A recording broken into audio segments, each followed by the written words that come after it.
नहमदुहु व नुसल्ली अला रसूलिहिल करीम अम्मा बाद फ़ाऊज़ु बिल्लाहि मिनश्शैतानिर रजीम बिस्मिल्लाहिर रहमानिर रहीम। आज का हमारा सबक तख्ती नंबर 16 तशदीद बाद हरूफ मद्दा। तख्ती नंबर 16 है, वो क्या है? तशदीद बाद हरूफ मद्दा के हरूफ मद्दा के बाद अगर तशदीद आ जाए तो उस सूरत में लफ्ज़ों के जोड़ कैसे करेंगे। हरूफ मद्दा के बारे में आप पीछे पढ़ चुके हैं कि हरूफ मद्दा 3 हैं, अलिफ वाव या। अलिफ से पहले ज़बर आ जाए तो उसे अलिफ मद्दा कहते हैं। वाव साकिन से पहले पेश आ जाए तो उसे वाव मद्दा कहते हैं, और या साकिन से पहले ज़ेर आ जाए तो उसे याए मद्दा कहते हैं। तो इस तख्ती में हम इस बात की प्रैक्टिस करेंगे कि तशदीद के बाद अगर हरूफ मद्दा आ जाए तो इस सूरत में हमने लफ्ज़ों के जोड़ और हिज्जे कैसे पढ़ने हैं। तो पढ़ना शुरू करते हैं। अऊज़ु बिल्लाहि मिनश शैतानिर रजीम, बिस्मिल्लाहिर रहमानिर रहीम। ज़ाद अलिफ लाम मद ज़बर ज़ाल। जोड़ थोड़े से मुश्किल है, समझकर अच्छे से समझ लें और मेरे साथ साथ पढ़ती रहें ताकि आपको ये अच्छे तरह से आसान से समझ में आ जाए और आपको याद भी हो जाए। बार बार सुने, बार बार इसकी प्रैक्टिस करें, क्योंकि जब जोड़ सही होंगे तो लफ्ज़ दुरुस्त होगा, लफ्ज़ दुरुस्त होगा तो हम आयत दुरुस्त पढ़ेंगे, आयत दुरुस्त होगी तो हम कुरान पाक की तिलावत अच्छे तरीके पर कर सकेंगे। दोबारा सुन लें जोड़ कैसे करने। हुरूफ मद्दा के बाद अगर आ जाए तशदीद तो उस सूरत में जोड़ कैसे होंगे।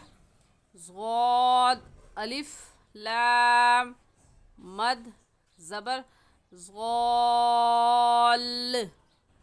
लाम दो ज़बर लन ज़ालन। वक़फ़न ज़ाला। वक़फ़न ज़ाला। तो इसमें पहली बात क्या समझने वाली है कि ये कौन सा मद है। ज़ालन में जो मद है ये कौन सी मद है, मैं आपको इस तख्ती में ये बात बताऊंगी। इस मद का नाम है मद्दे लाजिम। इस मद का क्या नाम है? मद्दे लाजिम। हमें कैसे पता चला?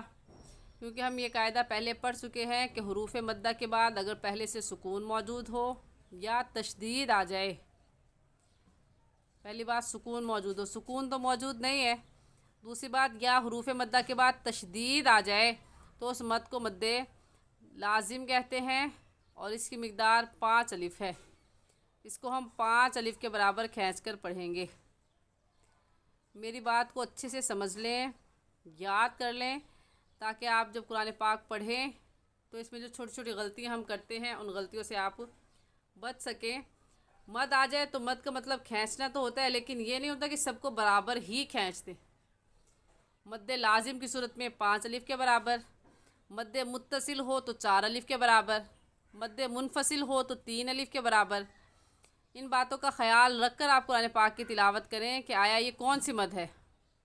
इन बातों को आप अच्छे से याद कर लें, समझ लें। फिर भी कोई बात आपको समझ में ना आ रही हो तो आप मुझसे कमेंट करके पूछ सकते हैं। तो ये मद कौन सी हुई? मद्दे लाजिम, क्योंकि हरूफ मद्दा अलिफ मद्दा आ गया ना, अलिफ से पहले ज़बर आ जाए तो अलिफ मद्दा। तो हरूफ मद्दा के बाद अगर तशदीद आ जाए तो उस मद को मद्दे लाजिम कहते हैं और इसकी मिक़दार 5 अलिफ के बराबर इसको खींच कर पढ़ेंगे। दोबारा से जोड़ सुन लें और जोड़ हम ऐसे करेंगे। ज़ाद, ज़ाद से हरफ़ी रूफ में से इसलिए मद करेंगे। ज़ाद अलिफ लाम मद ज़बर ज़ाल। लाम दो ज़बर लन ज़ालन। वक़फ़न ज़ाला। जी, ये आखिरी बात भी अच्छे से समझ लें कि 2 ज़बर की सूरत में अगर हमें वक़्फ़ पढ़ना हो तो हम वक़्फ़ करते वक्त एक ज़बर पढ़ेंगे। ज़बर ज़ेर पेश या 2 ज़ेर 2 पेश आ जाए तो आखिरी हर्फ को हम साकिन कर देते हैं, اور اگر کسی لفظ کے آخر میں 2 زبر آ جائے اور اس پر ہمیں وقف کرنا ہو تو ہم وقف کرتے وقت ایک زبر کو پڑھیں گے، تو لفظ ایسے ہو جائے گا وقفن ضالہ، وقفن ضالہ، دال الف با مد زبر داب، با زبر با، دابہ، تا 2 زیر 3، دابتن، وقفن دابہ، وقفن دابہ۔ دابتن میں بھی جو مد ہے، اس مد کا نام ہے مد لازم، اور ہمیں ایسے پتہ چلا کہ حروف مدہ الف مدہ آ گیا، اس کے بعد ہم نے دیکھا کہ الف مدہ کے بعد یہ تشدید آ جائے۔ مد کے ہم قاعدے پیچھے تفصیلاً پڑھ چکے ہیں، مختصراً آپ کو یہاں بتا رہی ہوں کہ حروف مدہ کے بعد اگر تشدید آ جائے تو اس مد کو مد لازم کہتے ہیں اور اس کی مقدار 5 الف کے برابر ہے۔ تو ہم پڑھیں گے دابتن، اور مشدد لفظ کو ایک بار 2 مرتبہ پڑھتے ہیں، ایک مرتبہ پیچھے والے لفظ کے ساتھ ملا کر اور دوسری مرتبہ خود اور مضبوطی کے ساتھ ذرا رک کر۔ اور آخری بات سمجھنے والی یہ ہے کہ تنوین کے بعد حروف ہلکی حمزہ ہا، عین ہا، غین خا، اور حروف یرملون لام اور غا میں سے ہا آ گیا ہے، حروف ہلکی میں سے ہا آ گیا ہے، اس وجہ سے اس تنوین کے بعد ہم غنہ نہیں کریں گے اور ایسے پڑھیں گے دابتن، دابتن، وقفن دابہ۔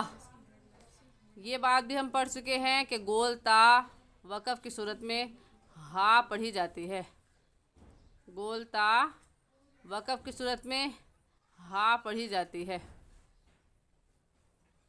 تو ہم ایسے پڑھیں گے دابہ، دابہ۔ آج کے لیے اتنا ہی، السلام علیکم ورحمۃ اللہ وبرکاتہ۔